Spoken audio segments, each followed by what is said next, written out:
Hello everyone, आज हम start करने वाले हैं क्लास 12th का चैप्टर फर्स्ट जिसका नाम है द लास्ट लेसन के एमसीक्यूज लेकर आए हैं गाइस, जो कि बहुत ही इंपॉर्टेंट होने वाला है आपके एग्जाम पॉइंट ऑफ व्यू से। और गाइस, यदि आप इस चैनल पर नए हैं और अभी तक आप लोगों ने लाइक सब्सक्राइब नहीं किया है तो प्लीज लाइक सब्सक्राइब करें ताकि आने वाली वीडियोस आप लोगों के लिए बहुत ही इंपॉर्टेंट होंगे। सो चलते हैं हम फर्स्ट चैप्टर की ओर जिसके एमसीक्यूज। फर्स्ट क्वेश्चन ये है आपके सामने। तो फर्स्ट क्वेश्चन इज अल्फोंसी डोरेट वाज फ्रॉम विच कंट्री। तो अल्फोंसी डोरेस किस कंट्री से बिलोंग करते हैं? तो देखते हैं, इंडिया से करते हैं, फ्रांस से करते हैं, इंग्लैंड से करते हैं, न्यूजीलैंड से करते हैं। तो आंसर है फ्रेंच। याद रखना गाइस, अल्फोंसी डोरेट was from French country. Next चलते हैं second question. Who is the author of the last lesson? Last lesson के ऑथर का नाम क्या है? तो सभी लोग जानते हैं, जल्दी आंसर दीजिएगा, जल्दी कमेंट्स कीजिएगा। जैन ऑस्टिन है, रविनाथ टैगोर है, अल्फोंसे डोरेट। तो सभी लोग जानते हैं अल्फोंसे डोरेट। नेक्स्ट क्वेश्चन की ओर चलते हैं। नेक्स्ट क्वेश्चन ये रहा। तो थर्ड क्वेश्चन है the story the last lesson highlights which human tendency. तो भाई इसमें द लास्ट लेसन जो है, जो चैप्टर है, स्टोरी है, वो हाइलाइट्स करती है किस ह्यूमन टेंडेंसी को करती है? तो मैल चौविनिज्म या फिर प्रोक्रास्टिनेशन, करेज या कॉर्डिस। तो गाइस इसका आंसर है प्रोक्रास्टिनेशन। आई होप आप लोगों को समझ में आया होगा।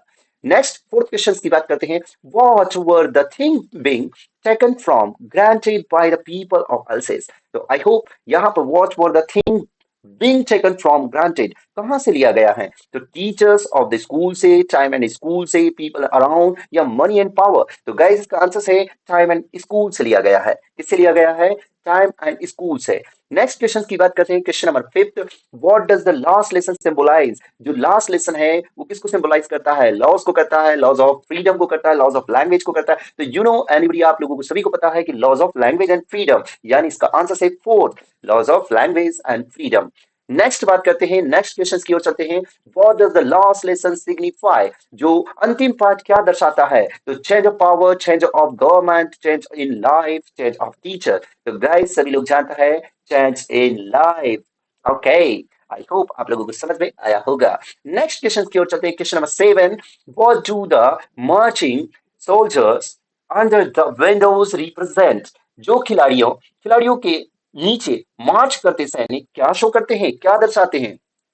The dawn, the dawn of the Persia in the defeated of French people, the defeated of Persia, the victory of French, या none of these. तो guys इसका आंसर होगा the dawn of Persia in the defeat of French people. I hope आप लोगों को समझ में आया होगा। नेक्स्ट क्वेश्चन, क्वेश्चन नंबर 8 की ओर चलते हैं। तो क्वेश्चन नंबर 8 है, from where did the older come to teach only German in the districts of Alsace and Lorraine? अल्सेज और लॉरेन के जिलों में केवल जर्मन पढ़ाने का आदेश कहाँ से आया था? तो सभी लोग जानते हैं गाइस, फ्रेंच, लॉरेन या बर्लिन या जर्मनी। तो वो आया था बर्लिन से। आई होप सभी को समझ में आया होगा। नेक्स्ट क्वेश्चन की बात करते हैं। तो नेक्स्ट क्वेश्चन हमारा है, ये देखिएगा। What does affect this story speaks about? यह कहानी किस प्रभाव के बारे में बात करती है? तो चलते हैं, पावर के बारे में बात करती है, मनी के बारे में बात करती है, या ट्रांजिशन के बारे में बात करती है, पीपल के बारे में बात करती है? तो गाइस इसका आंसर होगा ट्रांजिशंस। आई होप आपको समझ में आया होगा। नेक्स्ट क्वेश्चन की बात करते हैं, क्वेश्चन नंबर 10 की। Why did why did France find on reaching the school? जो स्कूल पहुंचने पर फ्रांस को क्या मिला? People were dancing, school was closed, या पुलिस पेट्रोलिंग, या स्ट्रेंज क्वाइटनेस। तो गाइस सभी लोग जानते हैं इस चैप्टर को जिसने अच्छे से कंप्लीट किया। और यदि आप लोगों ने अभी तक हमारे पुराने वीडियोस नहीं देखे हैं तो वहां पर समरी कंप्लीट कर लीजिएगा ताकि आपके हर एक क्वेश्चन का आंसर आप इजीली विद इन सेकंड्स में दे देंगे। तो गाइस इसका आंसर होगा स्ट्रेंथ क्वाइटनेस, यानी फोर्थ पॉइंट। आई होप समझ में आया होगा। अब हम बात करने वाले हैं नेक्स्ट 11 क्वेश्चंस के बारे में। Why was French reluctant to go to school? Franz school जाने में इच्छुक क्यों था, यानी अनिच्छुक क्यों था? तो चलते हैं, फर्स्ट देखते हैं। Wanted to enjoy warm sunlight, गर्म धूप का आनंद लेना चाहता था। Wanted to see soldiers drill, सैनिकों की ड्रिल देखना चाहता था। वांटेड टू एंजॉय आउटडोर, क्या वो आउटडोर का आनंद लेना चाहता था? या lesson to the participles was not prepared? तो सभी लोग जानते हैं। गाइस मैं फिर बात करने वाला हूं कि यदि आप लोगों ने अभी तक हमारे पुराने वीडियोस नहीं देखे हैं तो प्लीज देख लीजिएगा, क्योंकि वहां मैंने कंप्लीटली चैनल पर आपको समरी कंप्लीट, इस चैप्टर का समरी कंप्लीट करवाया है, जो कि आप लोगों के लिए बहुत ही हेल्पफुल है, जिसके भी यहाँ पर ये सारे ऑब्जेक्टिव क्वेश्चंस आप इजीली लगा देंगे। चलिए चलते हैं। तो इसका जो आंसर होगा guys, lesson to participles was not prepared, क्योंकि उसने पार्टिसिपल्स प्रिपेयर नहीं किए थे। नेक्स्ट क्वेश्चंस की बात करते हैं। Who occupied the back benches in the class? तो गाइस कक्षा में पीछे की बेंच पर कौन बैठे थे? तो वीक स्टूडेंट्स बैठे थे, टीचर्स बैठे थे, या मॉनिटर्स ऑफ द क्लास बैठे थे, या फिर विलेज एल्डर्स बैठे थे। तो सभी लोग जानते हैं गाइस, जो कि विलेज एल्डर्स बैठे हुए थे, यानी गांव के जो बुजुर्ग लोग थे, यानी एजेड लोग थे, वो बैठे हुए थे। नेक्स्ट क्वेश्चन की ओर बात करते हैं, क्वेश्चन नंबर 13 की बात कर रहे हैं। तो 13 क्वेश्चन है कि व्हाट डिड होशर ब्रिंग, होशर क्या लेकर आया था अपने साथ? मिठाई लेकर आया था, चिल्ड्रन लेकर आया था, फ्रेंड्स लेकर आया था, ओल्ड प्राइमर? तो बच्चा बच्चा जानता है, ओल्ड प्राइमर लेकर आया था। नेक्स्ट बात करते हैं गाइस क्वेश्चन नंबर 14 के बारे में। तो क्वेश्चन नंबर 14 हमारा है, व्हाई वाज फ्रेंच सरप्राइज्ड? भाई फ्रेंच जो था वो क्यों सरप्राइज था? बिकॉज ऑफ विलेज एल्डर्स, वो गांव के लोगों को देखकर, या बिकॉज ऑफ पुलिस या पेट्रोलिंग को देखकर, या because of the student behaviour या बच्चों के व्यवहार को देखकर, because of M Hamel's kind and polite behaviour? अरे गाइस, वो जो कि बहुत सरप्राइज था, उसका रीजन था कि because of M Hamel's kind and polite behaviour. क्योंकि आप लोगों को पता है, यानी फ्रेंड अच्छे से जानता था कि एम हेमल जो कि उसके जो टीचर्स थे, उनका काइंड, दयालु और पोलाइट बिहेवियर को देखकर वो सरप्राइज था। यानी फोर्थ आंसर। नेक्स्ट बात करते हैं क्वेश्चन नंबर 15 को लेकर। Why was French feeling regretful and sad? भाई सभी लोग जानता है कि फ्रेंच की जो जो फीलिंग थी वो रिग्रेट यानी पछताने और दुख जैसा क्यों था, यानी इतना सैड क्यों था? तो फॉर रीचिंग लेट, वो लेट पहुंचा था इसलिए, फॉर नॉट लर्निंग पार्टिसिपल्स, उसने पार्टिसिपल्स कंप्लीट नहीं किए थे इसलिए, या for not learning his mother टंग, उसकी वो अपनी जो मदर टंग थी उसको लर्न नहीं कर पाया था इसलिए, या for change of the environment government? No guys, वो दुखी और रिग्रेट इसलिए था क्योंकि उसने for not learning his mother tongue, उसने अपनी मातृभाषा को कंप्लीट नहीं किया था। नेक्स्ट क्वेश्चन की बात करते हैं, question number 16, whom did M Hamel blame for not sending students to school? अरे एम हेमल ने छात्रों को स्कूल ना भेजने के लिए किसे दोषी ठहराया? तो सभी जानते हैं गाइस, पेरेंट्स को। Parents, friends, watchman and teachers. Guys, जो एम हेमल थे वो ब्लेम कर रहे थे सिर्फ पेरेंट्स को। किसको कर रहे थे? पेरेंट्स को। नेक्स्ट क्वेश्चन की बात करते हैं, क्वेश्चन नंबर 17। तो for how many years did M Hamel serve the school? अरे भाई, जो एम हेमल थे उन्होंने कितने साल सेवाएं दी? तो सभी लोग जानते हैं 40 इयर्स, 40 साल। नेक्स्ट क्वेश्चन की बात करते हैं, क्वेश्चन नंबर 18 की। तो क्वेश्चन नंबर 18 है, what made French forget M Hamel's ruler and crankiness? Guys, वह कौन सी बात थी जिसके कारण फ्रेंच एम हेमल के शासक और जो सनकीपन को भूल गया था? क्योंकि क्रैंकीनेस यानी जो कि उनका जो सनकीपन था उसे भूल गया था। क्या रीजन था? तो देखिए गाइस, फोर ऑप्शन है हमारे पास। तो पुलिस पेट्रोलिंग, स्ट्रेंज क्वाइंटनेस, या the idea of he is going away, the bustle on the streets? तो गाइस, इसका आंसर है the idea of he is going away, यानी उसके दूर जाने का विचार। नेक्स्ट क्वेश्चन, क्वेश्चन नंबर 19 की बात करते हैं। Why did villagers come to meet M Hamel in the school? गांव वाले स्कूल में एम हेमल से मिलने क्यों आए थे? टू से गुड बाय, या टू गोशिप, या टू कंप्लेन, या to show gratitude? Oh my God! तो इसका आंसर होगा गाइस, क्योंकि वे अलविदा कहने के लिए नहीं आए थे, अफवाह फैलाने के लिए नहीं आए थे, शिकायत करने के लिए नहीं आए थे, वो तो आए थे कृतज्ञता प्रकट करने के लिए, यानी टू शो ग्रेटिट्यूड। इसका आंसर होगा फोर्थ। ओके, नेक्स्ट क्वेश्चन की बात करते हैं, question number 20। Why were parents sending their children to the farms and mills? माता पिता अपने बच्चों को खेतों और मिलों में क्यों भेज रहे थे? तो आंसर्स देखिए गाइस, इसके अंदर आपके पास फोर ऑप्शन है, जल्दी आंसर दीजिएगा guys, I am batting. First है टू मीट फ्रेंड्स, दोस्तों से मिलने के लिए। टू प्ले, खेलने के लिए। टू मीट रिलेटिव्स, रिश्तेदारों से मुलाकात करने के लिए। या टू अर्न मनी, तो सब जानते हैं टू अर्न मनी, वो पैसे कमाने के लिए भेजते थे गाइस। नेक्स्ट क्वेश्चन नंबर 21 है, where parents send their children? यानी माता पिता अपने बच्चों को कहाँ भेजते थे? तो सभी लोगों को पता है, स्कूल तो बहुत कम भेजते थे, वो भेजते थे farms and mills. I hope सभी को समझ में आया होगा, फार्म्स एंड मिल्स ज्यादातर भेजते थे। Why did M Hamel call French language the most beautiful? M Hamel ने फ्रेंच भाषा को सबसे सुंदर क्यों कहा है? तो आंसर दीजिएगा guys, because it was his the native language, क्योंकि यह उनकी मूल भाषा थी। Because it was the clearest and logical, क्योंकि यह सबसे स्पष्ट और तार्किक थी। And because people were from French, क्योंकि लोग फ्रेंच से थे। एंड नन ऑफ दीज, इनमें से कोई नहीं। तो आंसर होगा गाइस इसका second, because each was the clearest and logical language. I hope सभी को समझ में आया होगा। नेक्स्ट क्वेश्चन की बात करते हैं, question number 23। when people are enslaved, what key do they hands to the prison according to M. Hamel? M Hamel के अनुसार जब लोगों को गुलाम बनाया जाता है तो उनके पास जेल की कौन सी चाबी होती है? तो देखते हैं आंसर, पावर होता है, अग्रेसिवनेस होता है, या देयर बिहेवियर होता है, उनका व्यवहार होता है, या सबसे मदर टंग यानी उनकी मातृभाषा होती है गाइस। तो आंसर होगा मदर टंग। नेक्स्ट क्वेश्चन की बात करते हैं, question number 24। What was friends expected to be prepared for at school that day? उस दिन स्कूल में फ्रेंड से क्या तैयारी करने की अपेक्षा की गई थी? तो सभी जानते हैं गाइस, आंसर दीजिएगा फटाफट। फोर ऑप्शन आपके सामने है, पार्टिसिपर्स, ऐसे राइटिंग, सॉन्ग या डांस। तो गाइस, पार्टिसिपर्स जिसे हम कहते हैं कृदंत। आई होप आप लोगों को समझ में आया होगा। नेक्स्ट क्वेश्चन की बात करते हैं, question number 25। What did friend notice that was unusual the day? उस दिन फ्रेंड ने क्या असामान्य बात देखी, मतलब उसे क्या अलग लग रहा था हर रोज दिनों के कंपेयर में? उस दिन क्या डिफरेंट देखने को मिल रहा था? तो first is the crowd in school, school में भीड़ को देखकर, या soldiers in the school, school में सैनिक को देखकर, या क्वाइटनेस ऑफ स्कूल, स्कूल की शांति को देखकर, इन ऑल ऑफ दिस, या इन सब चीजों को देखकर? नो, वो आंसर होगा थर्ड, क्वाइटनेस ऑफ स्कूल्स, यानी कि स्कूल की शांति को देखकर। नेक्स्ट क्वेश्चन की बात करते हैं, question number 26। What changes did the order from Berlin cause in the school day? Berlin के आदेश से स्कूल के दिनों में क्या परिवर्तन आया? Hustle bustle, first is, second is teachers were sad, and third is people were happy, and fourth is the strange quietness and the sadness। तो सभी जानते हैं कि जब बर्लिन से जो ऑर्डर आया था उसका रीजन उससे क्या रीजन हुआ? तो स्ट्रेंज क्वाइटनेस एंड सैडनेस, अजीब सी शांति और उदासी।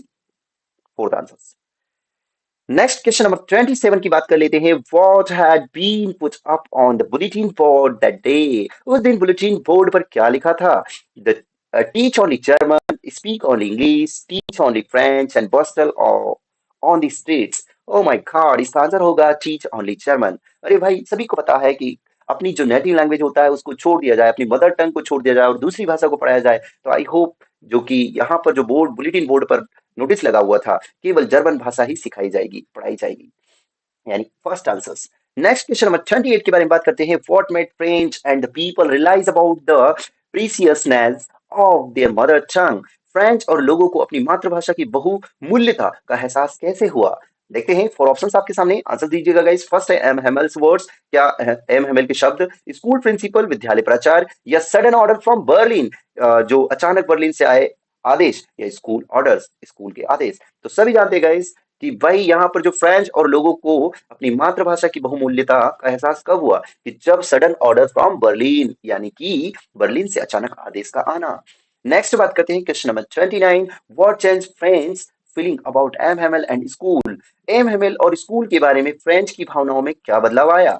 ओल्ड प्राइमर, क्या पुराना प्राइमर, या strict words from M Hamel के सख्त शब्द, या ऑर्डर फ्रॉम बर्लिन, जो कि बर्लिन से ऑर्डर आया, या फिर पुलिस पेट्रोलिंग, पुलिस जो गश्त कर रही है? तो गैस, सभी जानते हैं कि जो एम हेमल और स्कूल के बारे में फ्रेंच की भावनाओं में क्या बदलाव आया? तो वो बदलाव आया था ऑर्डर फ्रॉम बर्लिन। कहाँ से? जो ऑर्डर फ्रॉम बर्लिन से आया था उसकी वजह से सबके चेहरे उदास और इतना सैडनेस और सन्नाटा देखने को मिला था। नेक्स्ट क्वेश्चन, क्वेश्चन नंबर 30 के बारे में बात कर लेते हैं। What did M Hamel bring for his class on his last day in the school? जो एम हेमल है, मिस्टर एम हेमल, अपने स्कूल के आखिरी दिन अपनी कक्षा के लिए क्या लेकर आए थे? क्या न्यू पेन्स लेकर आए थे, नई कलम, या फिर स्वीट्स मिठाइयाँ लाए थे, या स्टोरी बुक्स लेकर आए थे, कहानी की किताबें, या फिर न्यू नोटबुक्स लेकर आए थे? तो सभी को पता होगा गाइस, यदि स्टोरी आप लोगों ने स्टडी किया है तो नहीं किया है तो प्लीज हमारे पुराने चैनल, मतलब हमारे चैनल पर जाइए और वहां पर पुराने वीडियोस देखिएगा गाइस। उसमें मैंने समरी पूरा कंप्लीटली एक्यूरेसी में कंप्लीट करवाया है, ताकि आपके सारे क्वेश्चन के आंसर्स जो जितने भी एमसीक्यूज हैं वो सब बन जाएंगे। तो वहां जो कि एम हेमल लेकर आए थे वो लेकर आए थे न्यू नोटबुक्स। आई होप आपको समझ में आया होगा। नेक्स्ट बात कर लेते हैं 31st के बारे में। तो 31 नंबर का जो क्वेश्चन है हमारा, expressions thunder clap in the lesson mean. अब गाइस, इसमें बताना है कि जो थंडर क्लेप का मीन क्या है, यानी गड़गड़ाहट की ताली का जो अर्थ है वो क्या है? तो लाउड बट नॉट क्लियर, जोर से लेकिन स्पष्ट नहीं, या स्टार्टिंग एंड द अनएक्सपेक्टेड, आरंभिक एवं अप्रत्याशी, या लाउड एंड क्लियर, जोरदार और स्पष्ट, या अनप्लीजेंट यानी अप्रिय? तो गाइस, इसका आंसर होगा स्टार्टिंग एंड अनएक्सपेक्टेड। सभी लोग जानते हैं, क्योंकि वो, इसका मतलब थंडर क्लिप का मतलब होता है गड़गड़ाहट की ताली, यानी इसका आंसर होगा वो है स्टार्टिंग एंड अनएक्सपेक्टेड, यानी आरंभिक एंड अप्रत्याशित। नेक्स्ट क्वेश्चन की बात करते हैं, question number 32। What bad news used to come from the bulletin board? तो गाइस, बुलेटिन बोर्ड से कौन सी बुरी खबरें आती थी? तो लॉस्ट बैटल्स, या द ड्राफ्ट, या ऑर्डर ऑफ कमांडिंग ऑफिसर्स या फिर ऑल ऑफ दीज। तो गाइस यहाँ पर एक तो लड़ाई और दूसरा मसौदा और कमांडिंग अधिकारियों के आदेश यानी ऑल ऑफ दीज, यानी इसका आंसर होगा ऑल ऑफ दीज, यानी सब हो रहा था। नेक्स्ट क्वेश्चन की बात करते हैं, क्वेश्चन नंबर 33 के बारे में बात करते हैं। तो what was there in front of bulletin board, bulletin board के सामने क्या था? चिल्ड्रन थे, हॉकर्स थे, या फिर अ क्राउड या पुलिस? तो कौन होता है गाइस? बुलेटिन बोर्ड के सामने एक भीड़ थी, सभी लोग जानते हैं, a crowd. Next question, question number 34 के बारे में बात करते हैं। Don't go so fast you will get to your school in plenty of time means, इतनी तेजी से मत जाओ, तुम अपनी स्कूल बहुत समय में पहुंच जाओगे। यह क्या है? तो देखते हैं।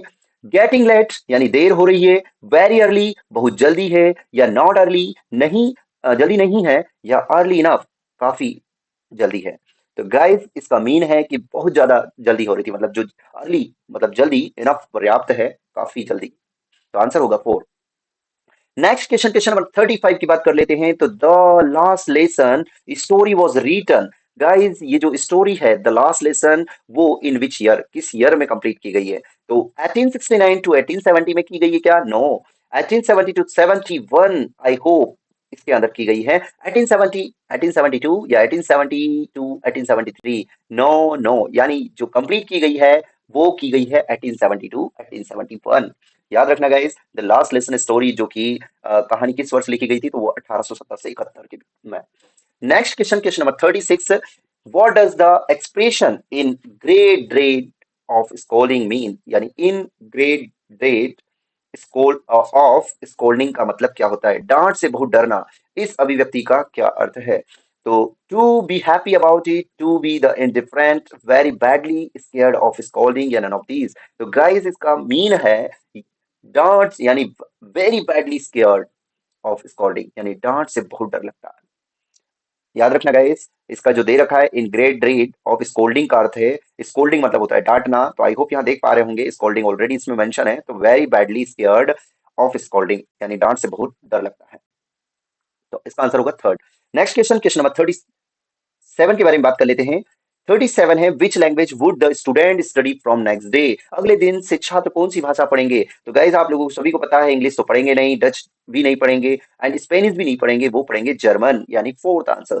नेक्स्ट बात कर लेते हैं क्वेश्चन नंबर 38 के बारे में। Why was French was shocked to see M Hamel, French को एम हेमेल को देखकर आश्चर्य क्यों हुआ? जो फ्रांस था, फ्रेंच को एम हेमल को देखकर आश्चर्य क्यों हुआ? तो देखते हैं, because of his formal dress, because he gave sweets, या because he had a flower in his hand, या all of these? No guys, because of his formal dress, क्योंकि उसने जब एम हेमल को फॉर्मल यूनिफॉर्म देखा तो आई होप वो shock हो गया था, यानी इसका आंसर होगा because of his formal dress. Next question की बात करते हैं, question number 40, who was M Hamel, M Hamel कौन थे? तो आई होप यहाँ पर हम देखते हैं, सॉरी 39 क्वेश्चन की बात करते हैं। Who was M Hamel, M Hamel कौन थे? तो स्पाई नहीं थे, सोल्जर नहीं थे, स्कूल प्रिंसिपल भी नहीं थे, वो थे सिर्फ लैंग्वेज टीचर, सभी लोग जानते हैं लैंग्वेज टीचर थे। नेक्स्ट क्वेश्चन नंबर 40 की बात कर लेते हैं। What attitude of M Hamel surprised French, M Hamel के किस रवैये से फ्रांच आश्चर्यचकित हुआ? सॉफ्ट एंड काइंड, सब लोग जानते हैं गाइस, रूडली तो थे नहीं, फर्म एंड द स्ट्रिक्ट नहीं, नन ऑफ दीज, क्योंकि उस दिन वो लास्ट लेसन पढ़ा रहे थे तो रूडली व्यवहार नहीं कर रहे थे, फर्म एंड स्ट्रिक्ट भी नहीं थे, वो सिर्फ सॉफ्ट एंड काइंड यानी नरम और दयालुता से बच्चों को यानी सभी को पढ़ा रहे थे, यानी आंसर फर्स्ट होगा। नेक्स्ट क्वेश्चन, क्वेश्चन नंबर 41 के बारे में बात कर लेते हैं कि what kind of teacher was M Hamel, M Hamel किस प्रकार के शिक्षक थे? लेजी थे, आइडल थे, या पैट्रियोट थे, नन ऑफ दी अबव थे? तो गाइस वो एक देशभक्त थे, पैट्रियोट थे, याद रखना। नेक्स्ट क्वेश्चन की बात कर लेते हैं, question number 42, what was M Hamel's profession, अरे भाई एम हेमल का प्रोफेशन क्या था? यानी एम हेमल का प्रोफेशन यानी पैसा क्या था, उनका प्रोफेशन क्या था? कारपेंटर थे क्या? नो यार। कोबलर थे? नो यार। प्रोफेसर थे? नो, वो तो एक टीचर थे यार, सभी लोग जानते हैं टीचर थे। ओके, नेक्स्ट क्वेश्चन की बात करते हैं, question number 43, who was late for school, भाई लेट फॉर स्कूल यानी कौन था स्कूल के लिए लेट? फ्रेंच था, जो था, एम एमएल था, एनिस था? नो, फ्रेंच था, सभी लोग जानते हैं भाई स्कूल के लिए लेट कौन? फ्रांच। नेक्स्ट बात करते हैं, question number 44, what did French fear for coming late to school, school में देर से आने पर फ्रेंच को क्या डर लगता था? यानी कि स्कूल में देर से आने पर जो फ्रेंच था उसको क्या डर था? He would be blessed by the teacher, उसे गुरु का आशीर्वाद प्राप्त होगा। He would be the rebuked by the teacher, अरे उसे शिक्षक द्वारा डांटा जाएगा, रिब्यूक्ड। यानी उसे डांटना, यानी उसे डांटा जाएगा। He would be the rewarded by the teacher उसे शिक्षक द्वारा पुरस्कृत किया जाएगा। He would be given 100 pesos, उसे 100 पेसेस दिए जाएंगे। नो, उसका जो कि वो लेट आया था, आता था, तो उसको क्या दिया जाएगा? He would be the reviewed by the teacher, यानी टीचर के द्वारा उसे डांटा जाएगा। नेक्स्ट क्वेश्चन, क्वेश्चन नंबर 45 है हमारा। whom did friend see drilling in the open field? Friend ने किसे खुले मैदान में ड्रिलिंग करते देखा? तो पता है, पर्शियन सोल्जर को देखा था। नेबर्स को नहीं देखा था, फ्रेंच पर्सन को नहीं देखा था, विलेज ओल्ड पीपल को नहीं देखा था, तो देखा था पर्शियन सोल्जर। किसको? पर्शियन सोल्जर को। नेक्स्ट क्वेश्चन की बात करते हैं, question number 46। What homework had been given to France? France को क्या गृह कार्य दिया गया था? तो सभी को पता है गाइस, इससे पहले हम ऑलरेडी कर चुके हैं। तो टेंस नहीं था, वॉइस नहीं था, मॉडल्स नहीं था, पार्टिसिपल्स थे। तो पार्टिसिपल, लर्न पार्टिसिपल्स। नेक्स्ट बात कर लेते हैं, question number 47। Where was little French going? एक जो छोटा फ्रांस था वो कहाँ जा रहा था? To bus stop? नो यार, टू स्कूल, स्कूल जा रहा था। ओके। नेक्स्ट क्वेश्चन 48 की बात कर लेते हैं। Where did little France see a crowd of people? छोटे फ्रांस ने लोगों की भीड़ कहाँ देखी? अरे, ऑब्वियसली सभी को पता है यार, इन front of the bulletin board. कहाँ देखा था भाई? इन फ्रंट ऑफ बुलेटिन बोर्ड। उसने जो भीड़ देखी थी वो उस बुलेटिन बोर्ड के सामने देखा था। Next question number 48 9। Who was reading the bulletin board? He, अरे भाई, बुलेटिन बोर्ड जो था वो कौन पढ़ रहा था? ही इज एप्रियंटिस, या फिर watcher, the blacksmith, M Hamel, या बोथ ए एंड बी? तो गाइस, वहां पर जो ए और बी दोनों होगा, यानी बोथ ए एंड बी दोनों होगा। ओके, वह watcher, the blacksmith, he is the apprentice, सब रीड कर रहे थे। नेक्स्ट क्वेश्चन की बात करते हैं, लास्ट क्वेश्चन, जो कि इस सीरीज का जो कि लास्ट क्वेश्चन है, चैप्टर नंबर फर्स्ट के हमारे एमसीक्यूज कंप्लीट हो जाएंगे। तो देखते हैं लास्ट क्वेश्चन क्या है। What was the scene when school began that day? उस दिन जब स्कूल शुरू हुआ तो क्या दृश्य था? All silent, hustle, noise, no student. अरे गाइस, सभी को पता है, ऑल साइलेंस, सब कुछ शांत था। Thank you for watching. मिलते हैं नेक्स्ट वीडियो में, जब तक के लिए टेक केयर। और गाइस, यदि आप लोगों ने अभी तक हमारे चैनल को लाइक सब्सक्राइब नहीं किया है तो प्लीज लाइक सब्सक्राइब करें और ज्यादा से ज्यादा शेयर करें, और आने वाले जो न्यू वीडियोस हैं वो आपको मैसेज जल्दी मिलता रहे, ताकि आप उसे लाइक सब्सक्राइब करेंगे तो मैं भी आपको इन्फॉर्मेशन मिलती रहेगी। Thank you for watching.